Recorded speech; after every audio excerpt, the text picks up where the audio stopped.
जय हिंद दोस्तों, कैसे हो आप सभी? उम्मीद है बढ़िया होंगे। और कैसे चल रही है आप लोगों की यूपी पुलिस कांस्टेबल की तैयारी?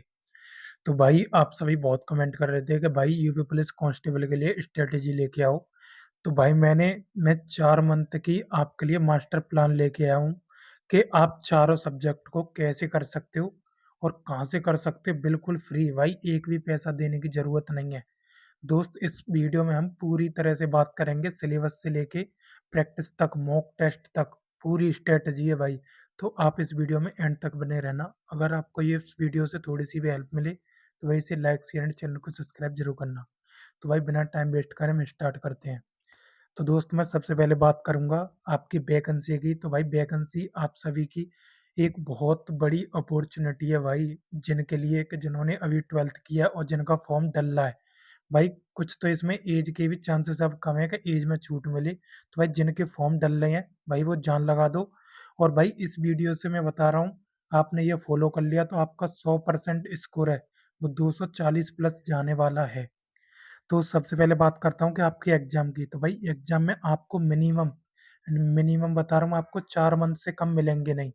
क्योंकि आपका मार्च में यूपीएसआई का पेपर होगा, उसके बाद अप्रैल में आपका यूपी होमगार्ड का होगा। अगर ज़्यादा जल्दी करेंगे तो यूपी पुलिस कांस्टेबल के एग्जाम को ये मई में लेके जाएंगे।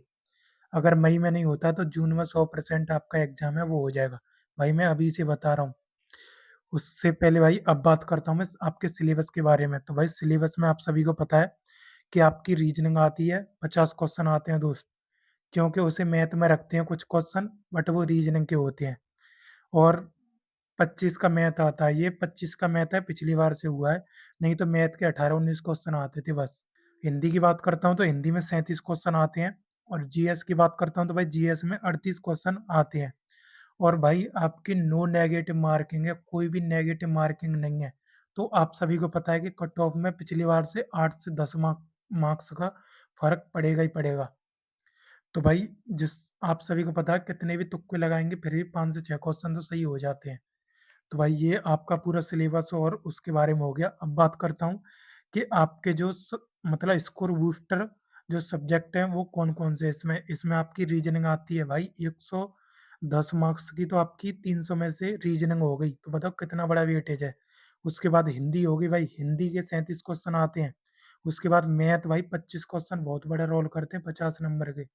तो आपको ये 3 सब्जेक्ट हैं भाई, अगर आप इनको मजबूत कर लेते हो तो आपके 90% चांस रहेंगे कि आपका यूपी पुलिस कांस्टेबल में सिलेक्शन इस बार पक्का है, पक्का भाई।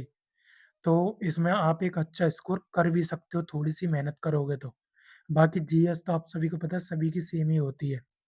अब बात करता हूँ कि भाई ये चारों सब्जेक्ट को आप कैसे और कहाँ से फ्री में कंप्लीट कर सकते हो। तो और मैं सभी के भाई जो वो स्क्रीनशॉट है वो भी लगा दूंगा, आप सर्च कर लेना यूट्यूब पर, वो मिल जाएगा। तो सबसे पहले बात करता हूँ मैं, सबसे बड़ा वेटेज है रीजनिंग का। तो रीजनिंग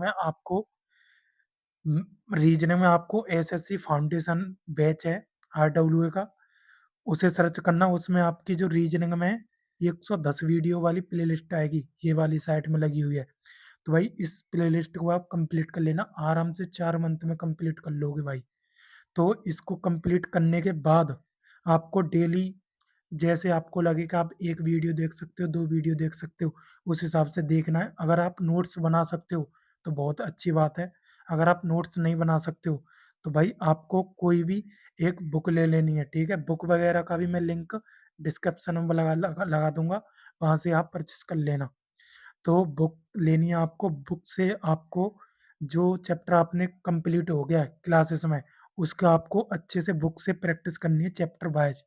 उसके बाद आपको, अगर आपकी रीजनिंग फुल कंप्लीट हो जाए, पूरी मतलब होने लग जाए, जैसे 60 to 70% आपकी रीजनिंग हो गई है, तो आपको अपनी मिनी मॉक है उस पर थोड़ा सा ध्यान देना है, स्पेशली रीजनिंग का, ठीक है। उसके बाद आपको उस मॉक टेस्ट का एनालिसिस करना है, मिनी मॉक का ही, कि आपके किस चैप्टर से, डायरेक्शन से, डिसीजन मेकिंग से, या फिर कथन निष्कर्ष से कहाँ से क्वेश्चन आपके नहीं बनने हैं, डाइस से या फिर क्लॉक कैलेंडर कहाँ से, जिस चैप्टर से नहीं बनने हैं उस चैप्टर का एनालिसिस करके उसको दोबारा से रिवीजन करना है। तो भाई आप अगर ऐसे करोगे तो आपकी रीजनिंग है भाई, मैं गारंटी दे रहा हूँ 45 प्लस होगी दोस्त। उसके बाद बात करता हूँ अब मैं मैथ की। तो भाई मैथ में, आप मैथ के लिए आप यूट्यूब पर सर्च करना, यूट्यूब पर सर्च करोगे दीवान जी बैच, ठीक है? तो दीवान जी बैच सर्च करोगे तो उसमें आपके दीपक भाटी सर की हैं 115 वीडियो वाली प्लेलिस्ट आ जाएगी, जो कि किसी भाई ने डाल रखी है वो, रिकॉर्ड करके बैच वगैरह से, तो आप उसे कंप्लीट कर सकते हो। फुल भाई फुल सिलेबस है वो पूरा। उसके बाद आपको मैथ के लिए भी एक बुक लेनी है, बुक मैं डिस्क्रिप्शन में लगा दूँगा, वहाँ से ले लेना। इसमें आपको चैप्टर वाइज़ बुक ले लेनी है, बुक से आपको हर एक चैप्टर की अच्छे से प्रैक्टिस करनी है। नंबर सिस्टम, एलसीएम, एचसीएफ, ठीक है? जो भी जैसे परसेंटेज हो गया, लाभ हानि हो गया, भाई हर एक चैप्टर की आपको चैप्टर वाइज़ अच्छे से प्रैक्टिस करनी है। प्रैक्टिस करने के बाद आपको मैथ का भी ऐसे ही मॉक टेस्ट लगाना है, मिनी मॉक मैथ का। उसके बाद उसका एनालिसिस करना है। एनालिसिस करने के बाद आपको देखना है परसेंटेज का, लाभ हानि का, एसआई, सीआई, मेंसुरेशन किसका आपसे क्वेश्चन नहीं बनना है। तो स्पेशली उस चैप्टर को आपको दोबारा से अच्छे से प्रैक्टिस करनी है। तो दोस्त आप इतना फॉलो करना मैथ के अंदर, मैं आपको गारंटी दे रहा हूँ, अगर आपके 25 क्वेश्चन आए तो 22-23 से आप कम करके आओगे नहीं। उसके बाद नेक्स्ट बात करता हूँ अब मैं हिंदी की। तो हिंदी के लिए भी आप दीवान जी बैच सर्च करोगे यूट्यूब पर तो फ्री प्लेलिस्ट आ जाएगी, जिसमें आपको ममतेज सर ने 107 वीडियोस हैं वो आपको मिल जाएगी। कंप्लीट हिंदी कराई है दोस्त आपको।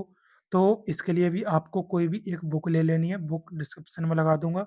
वहाँ से बुक परचेज़ करके वहाँ से लेने के बाद बुक अच्छे से भाई चैप्टर वाइज़ प्रैक्टिस करनी है, यानी वर्णमाला की, संधि की, समास की, ठीक है? ये सब अच्छे से प्रैक्टिस करना है। उसके बाद आपको इसका भी मिनी मॉक लगाने हैं। मिनी मॉक लगाने के बाद इसका एनालिसिस करना है कि आपके किस चैप्टर से आपके क्वेश्चन नहीं बनने हैं, कि आपसे पर्यायवाची से नहीं बनने हैं, कि आपके ब्लूम शब्द से नहीं बनने हैं, कि आपके मुहावरे से नहीं बनने हैं, या फिर ग्रामर में आपकी कोई भी किस चैप्टर से मतलब आपके क्वेश्चन नहीं बनने हैं। तो उसका एनालिसिस करके उसकी हमेशा प्रैक्टिस किया करो। उसका रिवीजन किया करो। ठीक है दोस्त? इतना करना है आपको हिंदी के अंदर। अब सबसे मोस्ट इम्पोर्टेंट आपकी आ गई जीएस। जीएस में 38 क्वेश्चन आते हैं। तो भाई आपका सबसे ज़्यादा जो वेटेज रहता है वो रहता है आपका स्टैटिक जीके का और पॉलिटी का और हिस्ट्री का। ठीक है? इनका ज़्यादा वेटेज रहता है। तो ये आपको कहाँ से कंप्लीट करना है, तो सबसे पहले पॉलिटी। तो पॉलिटी आपको एसएससी फाउंडेशन से यानी नवीन सर ने कराई है पॉलिटी पूरी कंप्लीट। दोस्त उसे कर सकते हो। आपको डीपली कराइए एकदम अच्छे से। आपका एक क्वेश्चन भी गलत नहीं हो सकता। ठीक है? वहाँ से ये करना। अगर आप नोट्स बना सकते हो तो बना लेना, नहीं तो कोई बात नहीं, मैं आगे बुक बताऊँगा किस बुक से आपको प्रैक्टिस करनी है। उसके बाद हिस्ट्री भी आपको एसएससी फाउंडेशन से करनी है, नवीन सर ने कराई है। उसके बाद आपको स्टैटिक जीके भी नवीन सर ने कराई है। स्टैटिक जीके का थोड़ा ज़्यादा रोल रहता है। अब यूपी जीके वगैरह का इतना रोल नहीं रहता है। अगर आप सर्च भी करोगे तो आपको उसकी यूपी जीके की भी प्लेलिस्ट मिल जाएगी यूट्यूब पर, वहाँ से कंप्लीट कर सकते हो। तो आप जीएस यहाँ से ऐसे कर सकते हो। उसके बाद आपको जीएस की कोई भी एक बुक ले लेनी है, ठीक है? बुक से चैप्टर वाइज़ अच्छे से प्रैक्टिस करनी है, ठीक है? एमसीक्यू वगैरह वाली प्रैक्टिस कर सकते हो। उसके बाद जैसे अब आपकी पूरी स्ट्रैटेजी हो गई कि आपको क्या-क्या करना है, जीएस में क्या-क्या करना है, कहाँ-कहाँ से करना है, मैथ में कहाँ से, कैसे क्या-क्या करना है। उसके बाद अगर आपको 60 टू 70% आपका सिलेबस है, आपको लग रहा है कि मेरा 60 टू 70% सिलेबस है वो पूरी तरह से कंप्लीट है, तो भाई आपको अब आपको फुल मॉक टेस्ट पर जाना है और फुल मॉक टेस्ट आपको ज़्यादा से ज़्यादा ऑफ़लाइन लगाने की प्रैक्टिस करनी है, ऑनलाइन पर इतना मत जाना। आप फ़िलहाल लगा सकते हो ऑनलाइन, बट जो आपका एग्ज़ाम नज़दीक रहता है 1 मंथ या 2 मंथ है, तो आपको हमेशा ऑफ़लाइन प्रैक्टिस मतलब मॉक टेस्ट लगाना है, ऑफ़लाइन। उसका मॉक टेस्ट लगाने के बाद उसका हमेशा एनालिसिस करना है, ठीक है? एनालिसिस करने के बाद ऑल सब्जेक्ट का एनालिसिस करना है। हर एक मैथ को देखना है, रीजनिंग को देखनी है, जीएस को, हिंदी को देखने के बाद ऑल चैप्टर को देखना है।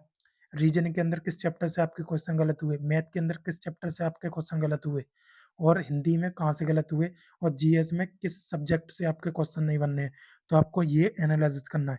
ये एनालिसिस करने के बाद आपको एक बुक लेनी है। बुक में आपको मतलब डालना है कि ये इस नंबर का मेरा वो है मॉक टेस्ट और इसमें मेरे इस चैप्टर से क्वेश्चन गलत हुए हैं और इस टाइप के मेरे क्वेश्चन गलत हुए हैं। तो आपको उस बुक में अच्छे से उसमें नोट करना है। नोट करने के बाद नेक्स्ट मॉक दो तो उसको रिवाइज़ करना है जो गलत हुआ था पिछली बार। उसका रिवीजन करने के बाद उसके बाद आपको अगला मॉक लगाना है। तो इससे भाई अगर आप इतना फ़ॉलो करते हो तो मैं आपको गारंटी दे रहा हूँ कि आपका स्कोर है 240 से कम नहीं होगा। क्योंकि भाई अब तो जो मार्किंग होती है नेगेटिव मार्किंग वो भी खत्म हो गई है।